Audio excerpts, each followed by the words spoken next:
Hello and welcome to my channel. My name is Martine, and if you are new here, I do videos on Vedic astrology mainly, but also with some tropical insights.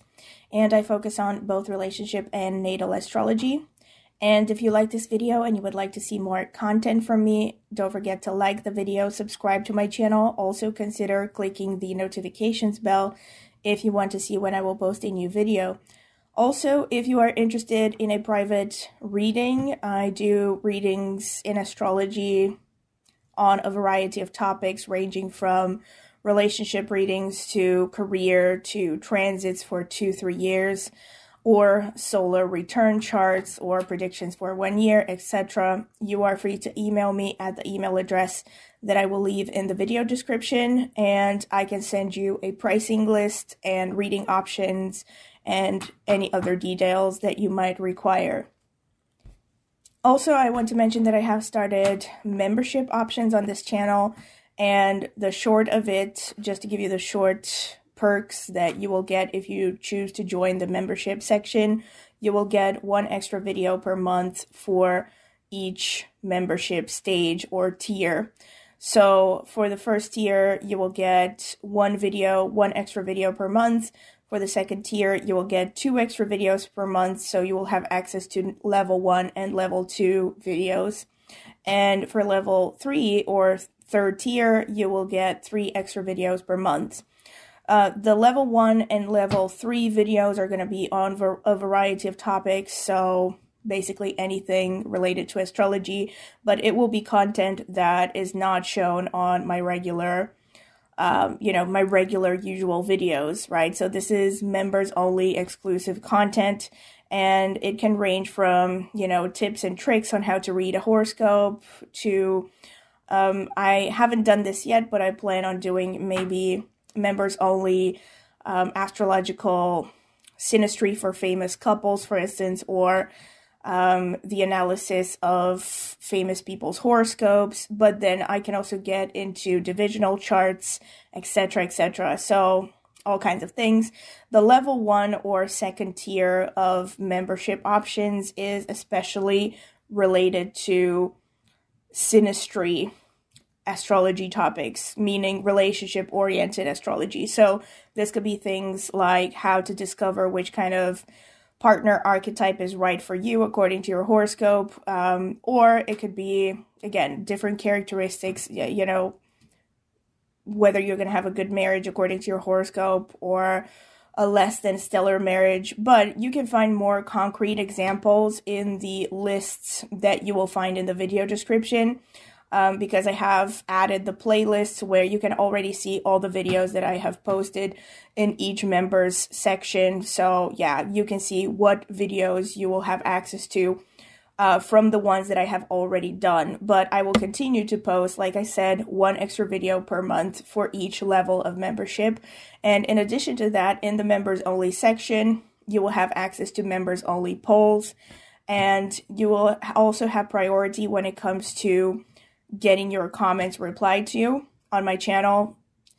And you will also have stickers that basically show up next to your username that show that you are a member, and a couple of exclusive emojis. All right, so that's pretty much all the perks that you can have as a member on my channel. If you're curious, you can check the video description for more details as well, or you can click the join button under any of my videos to also see the prices, because the prices will be shown in your local currency.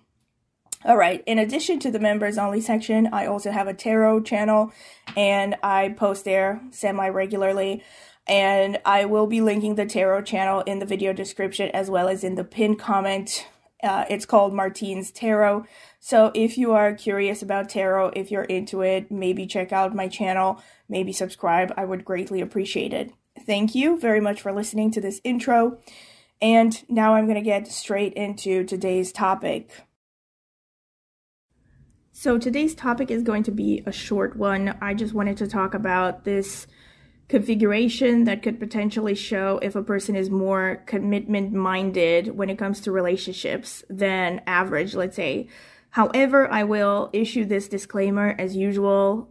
in almost all of my videos, I mentioned this, that you always have to look at the full picture because, you know, there could easily be other configurations in a natal chart that could overpower this one aspect. It doesn't mean that everyone who has this aspect is going to be commitment oriented and everyone who doesn't is not going to be commitment oriented or a commitment phobe. And this aspect is very easy, and it namely is whether a person has planets in the 7th placement from the moon. In other words, if this person has any planets opposite the moon, it makes the person more commitment oriented. And as opposed to other potential reasons why a person might be commitment oriented, in this situation, it's specifically because the person tends to have a type, in the sense that they tend to know what they want in a relationship, what kind of a person they want to have a relationship with. In a way, basically, when the moon is opposite another planet, it tends to stabilize the mind a bit, because the moon is the mind in the natal horoscope. And obviously, needless to say, as I mentioned, it doesn't mean that everyone who doesn't have this aspect is going to be a complete commitment phobe, because the vast majority of people are not going to have, you know, planets opposite the moon. And there could be other placements that show a desire for commitment. But this particular aspect definitely seems to help. And I can't, you know, give you too many famous examples. I have only, like, found a couple, basically. I would have to do more research on it. It's only something that I have looked at relatively recently, and I have analyzed the charts of people that I have known a lot. You know, and yeah, it's still in the beginning stages, so I will maybe give an update at some point on this topic once I get more information about it. But so far as I have checked it out, it seems to be true, in the sense that, you know, people who do have a planet opposite the moon seem to be more determined when it comes to what they want in a relationship. And, you know, it seems to be like they're just more stable, basically. That's what it boils down to. However, as I said, you know, it doesn't matter. It doesn't mean that everyone who doesn't have it is unstable, and there could be other factors to look at. Also, let me give an example. If a person has Saturn in the 7th house, it could also show that a person is more commitment oriented, but it could be for different reasons. Like, the person with this placement would want stability in their life, in their relationship. They don't want surprises, right?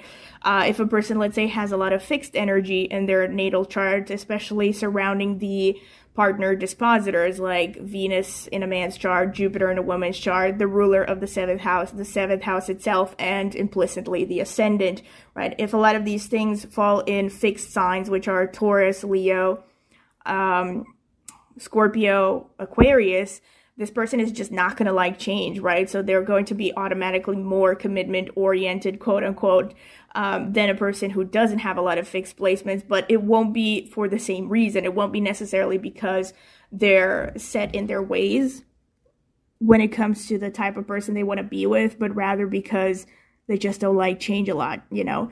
And they want stability. Whereas a person who, like I said, has planets opposite the moon, is just that they have a particular type, and they're more, I guess they're more clear on the kind of person they want to be with. This is the truth, right?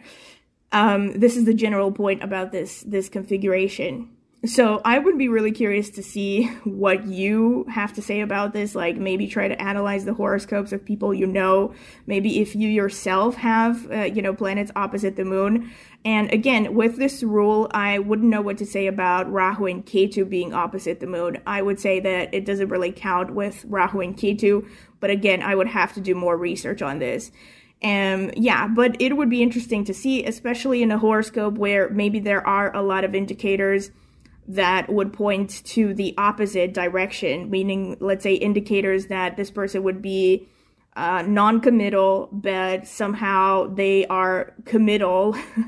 And if in such a person's horoscope you would see planets opposite the moon, then you would know, okay, that's probably the reason why, you know, you don't see the non-committal energy. So the famous example that I have found is really interesting. and it's Annette Bening and Warren Beatty. I don't know how many of you know them. They are kind of old Hollywood. Well, I don't know if they qualify as old Hollywood, but they are elderly right now. I mean, I don't know how old they are. They're like 70 or something. But back in the day, in the 90s, they were a big deal. They were a big Hollywood couple. And Warren Beatty was known to be basically a bachelor, a very determined bachelor, or a long-lasting bachelor, or he would like jump around from relationship to another until he met Annette Bening, who basically turned him into a husband and a family person. And what's interesting in their synastry is that both of them have the Moon-Venus opposition in their natal charts, and then they also have their moons conjunct between one another, and also they have their Venus conjunct between one another. So each of them have Moon in Libra, and each of them have Venus in Aries. So they have the conjunction between the two of them. So no doubt this also means that they have a Venus Moon conjunct in the composite chart, most likely, which is a very strong glue in a relationship as well. But it's interesting. So maybe they were both each other's types and they just found each other out. And once, again, maybe Warren Beatty was a philanderer because he just hadn't met his type. And because he had this conjunction, it made him settle down once he met the right woman. It could be a thing. So again, it would be interesting to see if you can find similar examples maybe in your own lives of people you know that match this pattern, and maybe comment in the comment section. I would be really curious about it. Another example that I could find was Michael Douglas, and I think I have mentioned Michael Douglas and Catherine Zeta many times before on my channel. And again, it is a bit difficult to say to which extent this particular configuration had a part to play in, you know, his determination to marry Catherine Zeta-Jones. But the fact that he has a planet opposite the moon could have just made him more stable and more determined when he met the right person, because at the beginning of their relationship, he was the one who approached her first and, you know, was pretty brazen about being interested in her. If you have watched this video, that I have talked about them in other videos, and I might do their synastry at some point.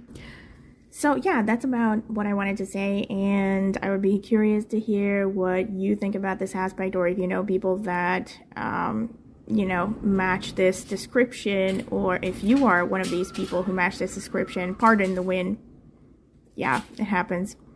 Yeah, so thank you once again for listening, and I would love it if you subscribe to my channel, click on the notifications bell, and also consider subscribing if you haven't done so already for more content. And if you want any information about the membership section or about private readings, please check the introduction part of this video and the timestamps in the video description or in the pinned comment. Thank you, and I hope to see you at my next video.